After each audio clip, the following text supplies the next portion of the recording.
मैं डरता नहीं किसी से, उसके घर जाके उसे प्रपोज करूंगा। क्या बात है? अजी मैं डरा नहीं करता किसी से, उसके घर जाके उसे प्रपोज करूंगा। अभी रक्षाबंधन का त्योहार नजदीक है, इसीलिए मैं उसे प्रपोज नहीं करूंगा, क्योंकि अभी थोड़ा थोड़ा रिस्की टाइप का लगता है।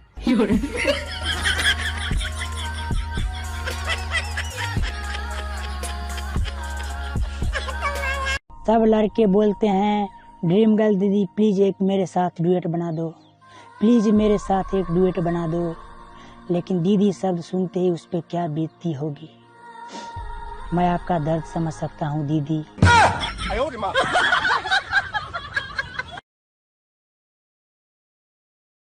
आईफोन के ज़माने में मैं एंड्रॉयड फ़ोन लेके निकला हूँ, कि आईफोन के ज़माने में मैं एंड्रॉयड फ़ोन लेके निकला हूँ।